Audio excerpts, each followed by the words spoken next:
Welcome to the Roaming Yeti podcast, where we share stories and tips to inspire you to roam your neighborhood and the world. I'm your host and head Yeti, Beth Scalacci. In this episode, I speak with Mark Pulvino about hiking, and specifically the Adirondack 46 high peaks in New York State. Mark is a dad to two young adults who have managed to stay out of jail so far. Those are his words, not mine. His children are lovely, by the way. He has been married for 34 years and is excited to welcome a grandkid this summer. Mark has been involved in scouting for 43 years, since almost 14, earning an Eagle Scout and was a Silver Beaver recipient as an adult. In addition, he is a Massawepie Staff Alumni past president. He completed the ADK, the Adirondack 46er, in 2011 and is a long trail class of 2021. As you will hear, Mark is a nature enthusiast who tries to get others to enjoy getting out there to also enjoy nature, no matter their ability. I can also vouch for the fact that he is an all-around good guy. You ready? Let's roam. Welcome back to the Roaming Yeti. Today we're taking our name roaming a little bit literally as we talk to Mark Pulvino about hiking in general and specifically the 46 Adirondack high peaks. Am I calling it the right thing? Yeah, it's been called many things. It's the Adirondack High Peaks 46ers. Great. Yeah. So thanks for being on today, Mark. I appreciate it. This is something I didn't know existed before I met you. That this was is it a challenge? Like I guess just tell me what is the 46 peaks? Well, I call it almost like a lifestyle, not even a challenge. After a while, but the 46 Peaks is originally back in the 1900s, early 1900s. A couple guys saw some mountains. And they always wanted to climb them, and they went out and started doing surveying and climbing. I think it was after World War One, and there was they considered 46 through some geo surveys over the years before that, and then there was 46 peaks they thought were over 4,000 feet in the forest preserve in the Adirondacks. Then science gave way to reality to find out there's a couple that are short, but we still call them 46ers. I always considered the 46 peaks over 4,000 feet, and there are a couple of different regions in the Adirondacks, but the criteria was 4,000 feet or over. And some of the mountains are close to each other, so they had to have an elevation difference of 300 feet, and be 3/4 a mile away. So there's a range of mountains that are so close that there's even more peaks in the Adirondacks over 4,000 just aren't counted because they're too close. They're too close. I think Pyramid Peaks, one I can think of off the top of my head, where it's over 4,000 feet, but it's not considered because it's like a quarter of a mile or half a mile from another peak, so it isn't a challenge. Gotcha. So back in the day, it was the Marshall brothers, and I think it was Herbert Clark. They started off with Whiteface. They started off with Whiteface as their first peak, and it went from there, and they continued on to I think it was 1925. 1925. So I think I answered the question. So is this what got you into hiking? What got you into hiking in the first place? Well, as a young'un, you used to have to walk everywhere. Right. Yeah. I mean, I think back, I lived in a little town called Irondequoit in New York, and I would run to the House of Guitars for an album, or Nikki's News for a comic, and it was 2-3 miles away back in the day. You're walking that with friends, and then when I moved to Fairport, same type of thing. We pretty much walked everywhere to get to places. So I started my pre-hiking when I was much younger, because we would hike the canal path. It was the circuit in Fairport along the Erie Canal to get from point A to point B, and you might walk 5 miles in a night, Right. just to go out and spend some time with friends. So, but through that, I joined scouting, of course, Boy Scouts, and you know, did a lot of hiking then for different events and part of campouts and nature walks and things like that as part of our growth in the program. And then one time our scoutmaster, he always talked about the high peaks in hiking, and it kind of seemed mystical. He would share some of the information, but it was his version of the story.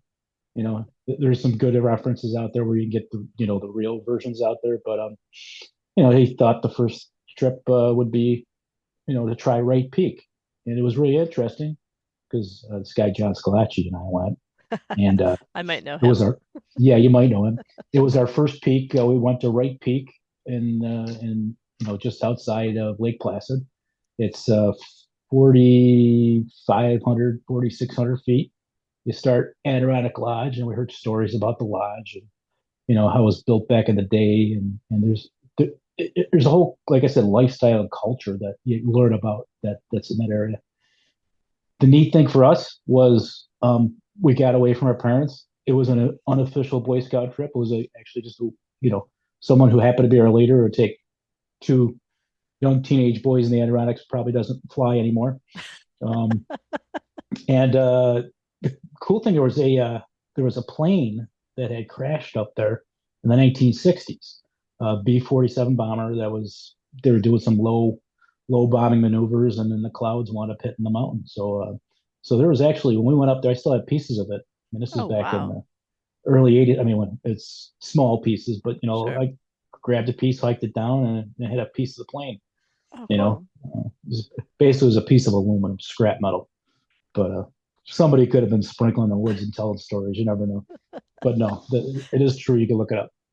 You can look it up. Wow. So I didn't realize that happened. That's really interesting. yeah, there's some wreckage in the woods. Yep. Cool. And so you've completed all 46, right? A couple times. Yeah, Couple times.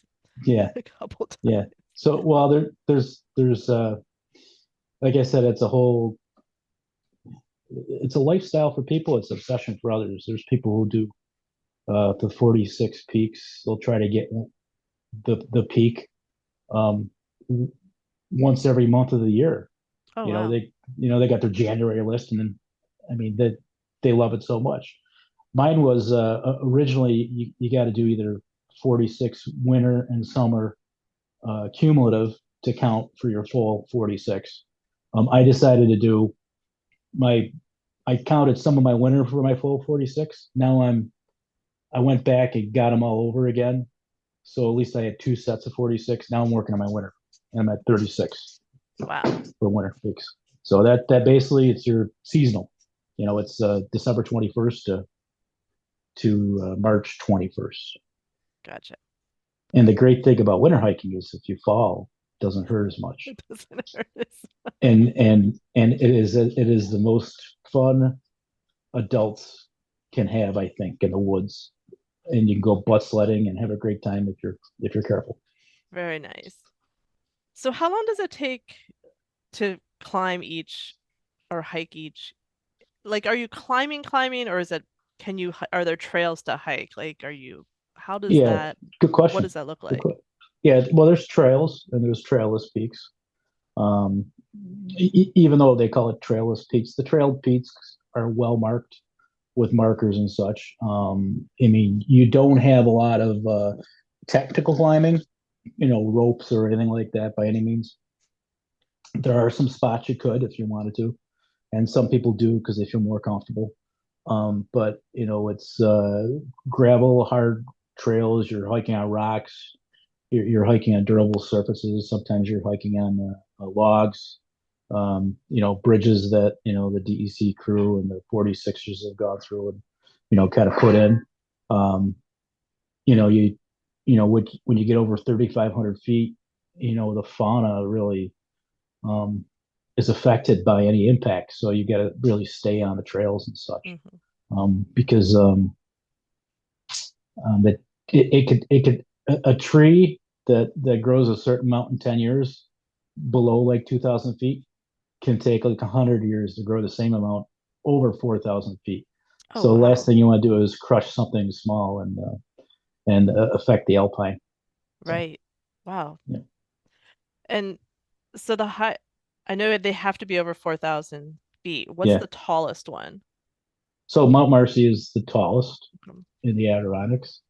Um, I can't tell you the exact amount. I know I think it's over 5,300. Wow. Um, a lot of people like to do it because it's the tallest peak in the Adirondacks. It's well traveled during the summertime, and there's anybody of any ability can try to go for it. And there's been some people up there that probably shouldn't be up there, but at least they done it, and that's their victory. That's their hike. They got to hike their own hike, but they it's that's the highest peak of the Adirondacks, and on great days you can see to New Hampshire. I Oh, mean, it's wow. great. I mean, so I've hiked the long trail in the Green Mountains and in Vermont, and it's great looking back in the Adirondacks and say, hey, I hiked all those mountains, and vice versa. Right. And then now I look to the White Mountains and Presidential Range, and maybe that's it next time. Yeah. And how many miles from base to summit is, on average is a hike? It's all over the board. It's all over the board. It's all mileage. I think Wright Peak's the shortest, which is I think is like maybe 6 miles round trip. And you're picking up a couple thousand feet of elevation. But even though you're picking up the elevation, you have switchbacks, you have slippery rocks and things like that. And then there's like Allen. Allen is probably the toughest for some people, but that's like over 18 miles. Oh, wow. And I mean, you've got uh, at certain times of year, you got river crossings, you got creek crossings. Um, you know, I've dumped a backpack in the Appalachian River trying to cross. I'm almost across. I got to the last rock and was able to throw my backpack on the land, which was good, but I got wet. Oh, Yeah, but there's multiple different. It all depends where you start from, and how you set up your trip, because you can go in and camp in and then kind of hike from the base camp if you want to. So it's like from 6 to 19 miles. so on that 19-mile day, like that's you do that an overnight No, trip, or you go up and back in one day? I probably should have. No. Each trail and trip is different, Hmm. and that's what's so great. There's so many variable textures out there when you're hiking the way the mountains are set up. Allen is set up in a way where actually I think the first 6 miles are on an old log road. So so 12 miles of the 18, 19 miles are pretty much flat. You can almost cross country ski it if you wanted to in the wintertime.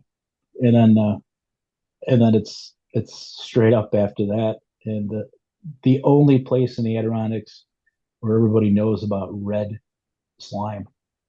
It is the worst algae in the world where no matter what kind of grip you have, you're going to slip on your butt. It's well known. And that's crazy. Like Yeah. which Yeah. So which that does is, not make getting over streams easy, right? yeah. So Taha's area, or Upper Works is called, is an old mining area. So that's where Allen is. So Taha's also is, when we talked about Marcy before. I mean, Teddy Roosevelt was on Mount Marcy when he heard about, was it McKinley who got shot? I forget which president now. There goes my history. Yeah. Don't ask me Don't quote me. history. Yep, yep. But Teddy came down. He was in the Marcy area. Came down.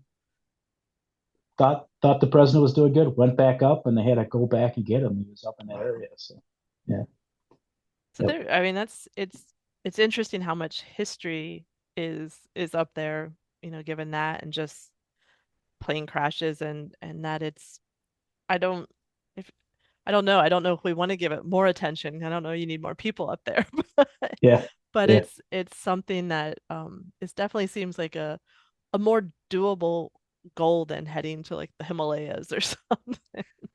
Absolutely. And people out west will tell you, when it comes to like Northeast hiking, especially Adirondacks, it's got its own unique um, ecosystem. It's got its own unique textures. It's considered some of the tougher hiking, for the mileage because of the way the trails are set up and how slippery it could be and traction and gravel and such. I mean, you go out west, people have different things, but they're a little bit they're set up a little bit differently. I haven't been there. I hear it from Hmm. my friends who I fight with to go out west. So, but the Northeast has it very tough, Yeah. especially when it comes the weather changes.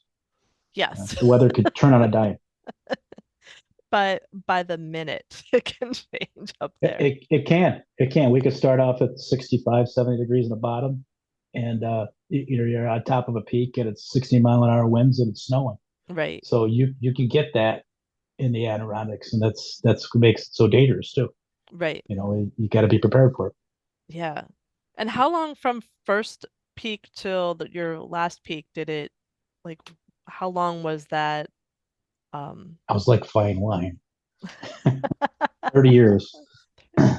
So I started when I was 15, and my goal was to finish at least one round of 46 by before I was 46. So I finished when I was 45. that's cool. Yep. Yeah, I mean it seems like is there a lot of planning that goes into it? Are there resources Yeah. for people to sort of if they're interested to get looking at? Yeah. I mean, nowadays, I mean, there's everybody has their opinion out there on the internet, I'm sure, with different things, and you need to disseminate, make your own decisions. But there's some really good books, and if you want to really look at books like the history of the Adirondacks, there's one that one of my friends gave me that his publishing company had was called Heaven Up Highestiness. I'll have to send you that. Like the history of the 46ers. It's an old Adirondack saying, Heaven Up Oh, okay. Highestiness. Yeah. And that talks about the logging and why they made the park and how the 46ers started and some of the mountains that are up there now. I mean, there were some very rich people who would have a mountain cleared so they could see past the mountain. So, it's unfathomable nowadays to attack the environment like that. But Right. but but they're rich and they didn't know any better. I mean, Right. seriously, they had sites. There were sites of there was a mountain in the way of seeing a site of another mountain. They had it cleared. They totally forested just so they can have a better view of another mountain. Up another. They So didn't like that first mountain. They wanted yeah, more and then distance. there's the Adirondack Mountain Club High Peaks Trail guide. The Adirondack Mountain Club puts it out. There's many. They always update it every couple of years. Talks about the length of the trails, what to expect. You know, different mileage, different approaches. Um, of course, the company when the map. You go out and plan these type of things. So one, experienced people. One, there's groups out there. There's like-minded people who will go out there and experience and share this. Adirondack mountain clubs throughout, the state, put on different seminars and things like that. They go and tour different Adirondack mountain club groups. We got a group in the Rochester area. Troy, New York is like one of the founding Adirondack mountain clubs for the 46ers Oh, okay. back in the day. They kind of started putting fuel to the fire. But there's plenty of seminars and knowledge sharing out there and books. You know, even the state. I mean, the state has some great information you can get, but be aware of the blogs out there. People make things sound very easy sometimes when reality is you got to have reasonable expectations and do your research. Right. Yeah, this is not, oh, let's do something this weekend. Let's climb a peak kind of thing. Yeah, yeah. It's there are a group of people who like the Instagram moment, you Right. know, Yep. for the picture, and there's those who like to go on their own journey and hike their own hike. And you know, it's great when it's dirty and make mistakes. I mean, that's the best experiences. You Right. know, yeah. So Like and what going through and you're still going back and doing the peaks again, like what is it that draws you to keep going out there? Going, I'd be a lot chubbier. Except for my knee chirping at me right now. I really didn't hike at all this winter, just once, but just going out, getting in the woods, experiencing it, getting on trail. I wish, I've spent some great time out there with, with my son, my friends.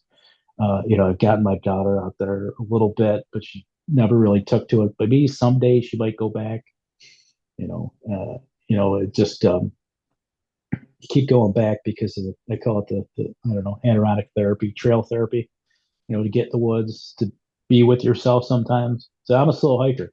Oh, I'm not okay. a fast hiker. I'll be behind the crew. I'll know where we're going. I'll know the goal. We'll keep in contact as we go up.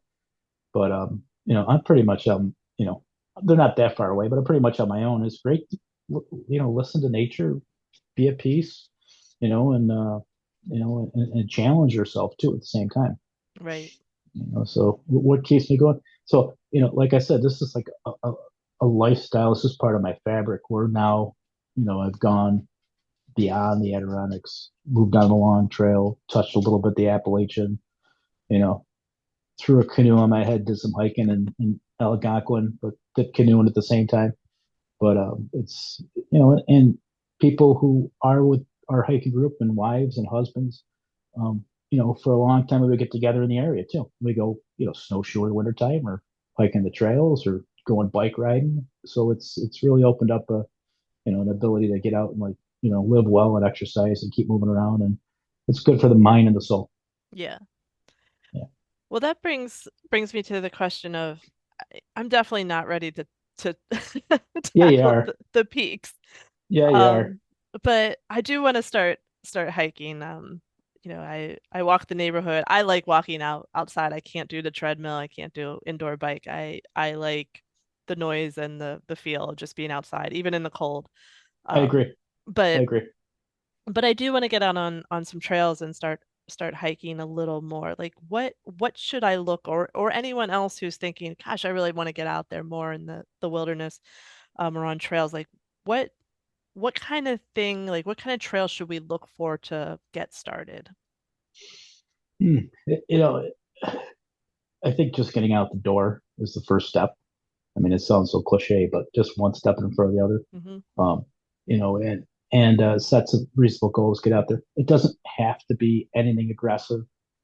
Just the fact that you're getting some cardio, you're getting some movement, you're staying hydrated, you're eating the right food, you're working toward those type of things where you're sweating, you're and then you keep pushing your hike, your walk to the point where you're a little bit uncomfortable. I mean, part of what I do and understand what I do sometimes is be uncomfortable, whether it's in the woods and dealing with that, whether it's in the woods in a situation. I mean, it helps you in life. It helps you, when you do this stuff in the woods too. But getting out and hitting things with elevation, bike riding could be tied into it too as well. Okay. I can't stress more at my older age stretching and building up some of those muscles around the knees and the hips with some different stretching techniques and things like that. Like I'm sure younger people get away with it, but I cramp like the best football player. Yeah. Can't tie his shoes.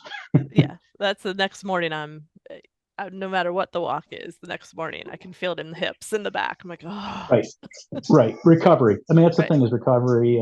Making sure you got the great nutrients, and there's no perfect, you know, start. The most imperfect start is not doing a thing. Right. I mean, just when you don't do a thing, that's not going to help you out. But so down your way, I mean, you got the CNO Canal way, and through from Cumberland down to what's it, DC. I mean, get a Hmm. long bike ride on that, or elevation wise. I mean, I don't know what kind of trails are like the probably call it the Susquehanna Valley area, but I'm sure there's stuff, you know, getting out and checking out what's out there. Um, but and then just keep pushing yourself, and then push yourself to the point where you got to get to a point where you almost feel you got to turn around. So just go a little farther, A little further. and then just go a little farther, and then don't worry about the turning back because you'll eventually get back. You just might have to push yourself. you know, and then Especially if it's have a plan. Yeah, I mean, maybe clothing, footwear, all those type of things tie into it. I mean, you don't have to spend a ton of money in the beginning, but I just, wearing the right clothing and footwear, and you know, I can't, I don't know. I know a little bit about the Appalachian Trail, and a little bit I've done, and I've been reading up on it. I've got books. I've been kind of studying up on it. I don't think I'll do the whole thing, but it might be part of a trip in June to try to touch it. But nice. just reading that type of thing is very similar. There's plenty of hit the hills. Yeah. You know, so And even you, if you did a segment hike, just a segment hike, just do from point A to point B. what's it? Oh, so just like picking a Yeah, one part yeah, of it. Okay. yeah. One part of it, or in your area, trying to figure out how you could do a hike in a loop, so you're not seeing the same view twice. Right. I mean, that's always great. And then getting out there with, I mean, it's great to be by yourself and alone, but you should always have a buddy. Mm-hmm. Um, but I didn't have a buddy last week, but don't tell anybody. Secret's safe. Yeah, I know. No, I did have people actually. But you always want to have a buddy just in case something happens, or at least a Exactly. plan, or at least knowing there's a group of people or something nearby. You never want to put yourself in harm's way, and then also, you're affecting other people's trip too as well. So it's kind of selfish, if Right. you're not prepared. Yeah, Exactly. yeah, Um, and you said something about equipment, like yeah, you want a sturdy pair of shoes or boots or yeah. And there's plenty of brands out there. yeah. There's some, there's national sporting goods stores, and all I could say is, it depends on the type. I've got a lot lighter Okay. in my footwear from what I started off with, because the big mountaineering boots with the laces, leather, thick. I mean, that was kind of like the beginning. They still did that up until like 15 years ago, but there's some great technology out there that it's got some more flexibility. Um, not relying so much on the structure of the shoe, but the strength of your feet. Mm, So after you practice and hike and stretch and things like that should help. Always have good toenail clippers.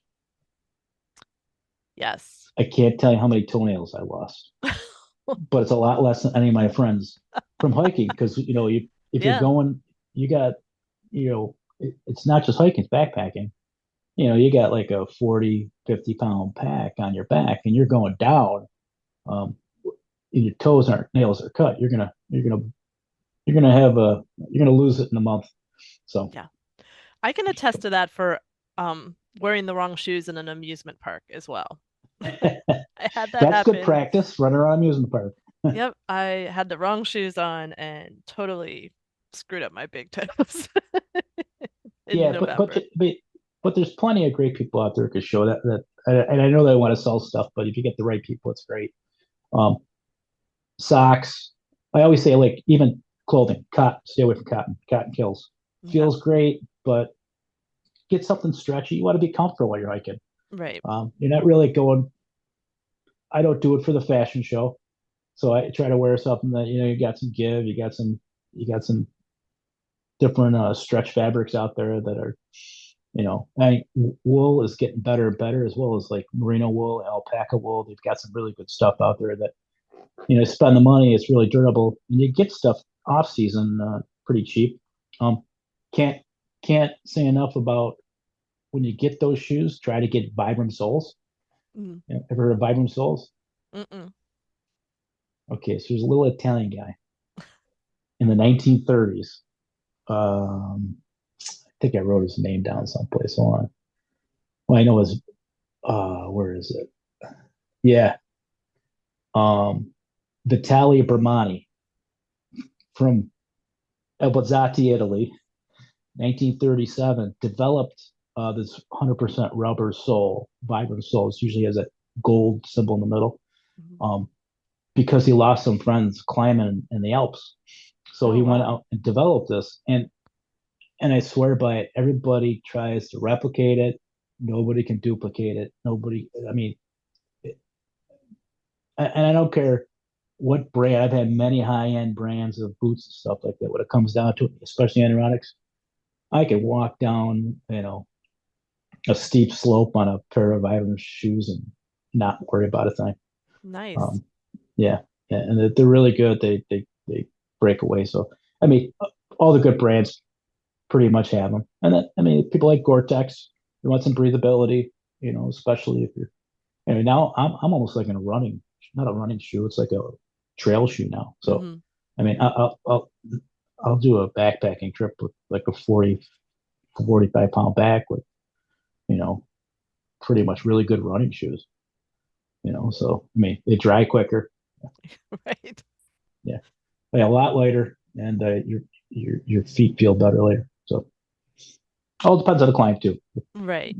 Yeah, So my last question is because you even said earlier, there's people who are just they want to go up for the picture and stuff and I don't want to be the person and I don't want anyone listening to be the idiot on the trail. yeah. So what is Don't some be. good trail etiquette for us to know? Um, well, if you get them,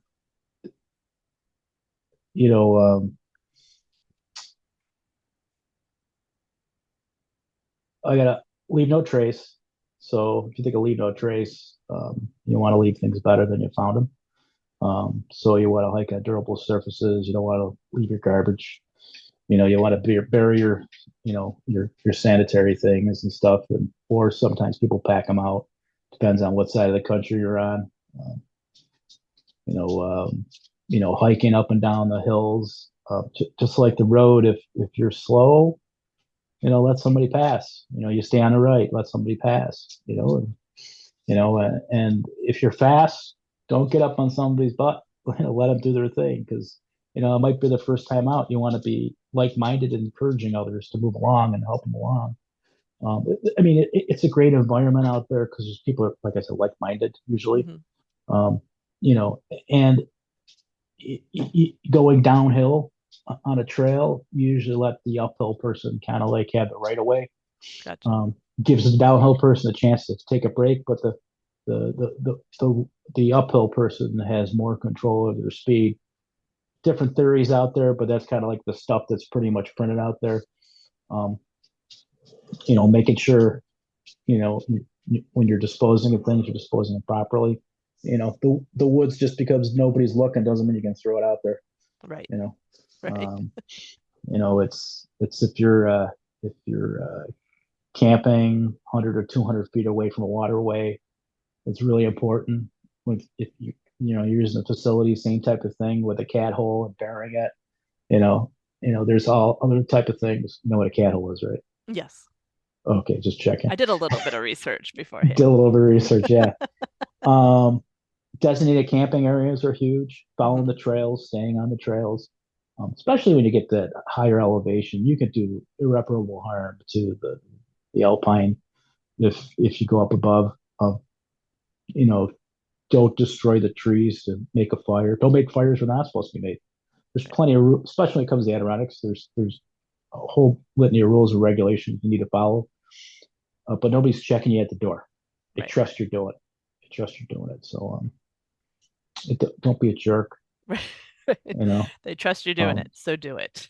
that's right. Camping areas, like I said, designated, but like if you're in a lean-to, if you're staying over, I think it's six max. It's an open camping area, so if you don't have six, you should allow somebody to get in there if you want. I Hmm. mean, don't set your tent up. Two people set a tent up in a lean-to. That's not cool for everybody else. So, Right. um, but they're out there. The information, food storage. Um, um, you got to have a bear barrel if you're camping the Adirondacks too. So all your food has to go in a barrel if you're staying overnight. So the bears don't get too much of it. And then size of your group too. So size of the group is, I think, it's referenced, online through the DEC, but I think it's like 15 people at most, and they have to be kind of separated group. So, and there's other guidelines out there. You can't bring a crowd up there. Right. Um, I don't know, 15 yeah, people sounds like a crowd. yeah. We try to keep our groups like 7 or 8 at the most. Yeah. Unless you're a Boy Scout or a trooper, they get 50. Right. We've done that, but Right. I think That there's makes day sense. groups. I think day groups are they can go up to 25, but in certain Okay. areas. But you'd have to check that stuff out. Yeah. Each area has their own rules and regulations. So Yep. So everyone check your official websites. Don't yep, yep. check state and government websites and And if you're camping, always set up the triangle. the The triangle. triangle, yeah, the triangle is setting up so you're not cooking and cleaning and eating and doing your stuff in the same place you sleep. You want to Gotcha. separate where you're storing your food. You want to separate where you're cooking. You want to separate, you're doing the personal things, kind of like, 100 feet from each other, at least. Um, but, you know, I, I try to remember all the rules. Every once in a while, I got to go back and double check them. Yeah. You know, That it, I mean, I think the things where, we got the main things that there are etiquette, look it up. Don't be a jerk. yep, yep. Don't be a jerk to Bring a people compass, or nature because right? we Bring a we want compass it and a there for map. hundreds of years after this, That's right. it's That's right. I we want don't my want to ruin it. grandkids to Exactly. play there. Yeah. Exactly. So learning how to read a map and using a compass, I can't say enough of that. You could put your cell phone away. Your battery's going to die. It's going to break. You're going to lose it. And, at least learn how to read a compass and a map and use it and know how to use that in a situation. It'll help you out a lot. That's really good information as well. This was great information. I'm ready to go out and get myself some hiking shoes for sure. Holding you to it. Not ready for the high peaks, but I'm do some of There's the low plenty of low peaks. peaks. I'll do There's some of the low plenty. peaks around the Frederick County area here for sure. Well, Lori is totally into low peaks. Well, see, another reason that I love Lori, we can do low peaks together. You could do all low peaks. Nothing wrong with low peaks. So I always like to throw sort of a pop quiz at people at the end of the questions, just some fun questions. Do you have a favorite road trip snack? I guess in your case it would be your favorite trail snack. A favorite road trip snack. Hmm. Interesting question. It just well, if I'm backpacking, what I like to throw in there just to make sure I got it, Hmm. peanut butter. There you go. Seriously, I mean, just like those packets of peanut butter. I mean, they got great nutrients, got salt. Just they give you the zing you need. There you go. It's like Ted Lasso. Doesn't he keep a container open on his counter? I Does he think that was really? Ted Oh Lasso. yeah, I think that was one of the yeah, episodes. yep. But all right, so we'll go peanut butter. Um, do you have a dream trip, a bucket list kind of trip? I've got plenty of bucket list trips. Actually, so going to Tennessee in June, um, going to go to Nashville, never been there. Going to see somebody I should have seen in the '90s, but I gave up a ticket to my mother-in-law. So I'm going to see Shania Twain. Nice. But part of the trip is the bucket list. Part of it is my grandfather was in the CCCs back in the '30s. So if you look at a lot of national parks, some of our local parks, the bridges, some of the buildings, some of the curbing and stuff like that. Back in the '30s, they cleared and made a lot of our infrastructure for our national parks and some of our parks and things like that. So my grandfather was in the Appalachian Trail area between North Carolina and Tennessee at a camp, and I have a book with pictures of that camp of where he talked so fondly growing up because that actually helped him, years on in his life. So he was there with a group of people working on in the woods because their family was poor. They shipped the kids, young teenagers, out in the woods to do all this work. FDR had put this program together. So looking at hiking a little bit of the Appalachian Trail, touching it Oh, down in that area, and visiting the camp that he was at, and I get the pictures to look back on and the stories to look back on. And he talked about the barracks and the sports and the camaraderie and everything that they did and how that helped them become the greatest generation. Oh, wow. Yeah, because I mean they were in a certain structure. Some of these people in the CCCs. So when they went off to war, it was a little bit easier to transition to the barracks, to being orderly, to following rules, regulations, being part of a group who had a common goal. So Very not that cool. we ever want to repeat that again, but Right. that really did help us. That's fascinating. I didn't know you were doing that. That's so cool. Well, that's the goal. We'll see if anybody goes with me. I And want to go to Graceland too, so we'll find out. there you go. And the last question I have, who is on your like playlist when you're on a road trip or traveling or even hiking if you listen to music ever? Oh man, I mean, I know this was a loaded question for you. nobody has my. Well, I'm sure somebody does, but I could have had a river like Sinatra, like Judas Priest. I Yeah, mean, that's my range, which is everything. But Dave Matthews, listen to a lot of Dave Matthews. Um, that's usually on a road trip. Um, that's probably the channel, that and Tedeschi trucks right now. It's just between those two right there, kind of like a little mix station with that. So very nice. yep. Cool. Well, I really appreciate your time and your knowledge, and I hope people are like, this is something they can try to tackle or at least have learned about and can look for something similar in their areas. So thanks for your time. No, thanks for giving me the opportunity. Get out and have Absolutely. fun. All right. Thanks again to Mark for sharing his expertise. I know I'm ready to get out there and take a hike. And thank you for listening. I hope these episodes inspire you to get out and roam, even in your own neighborhood. Please subscribe so you don't miss future episodes. And if you like what we're doing here, please leave a review and a rating. Also, to help support us, please head to yeti2shop.com and pick up some Roaming Yeti merch. Talk to you soon and keep roaming.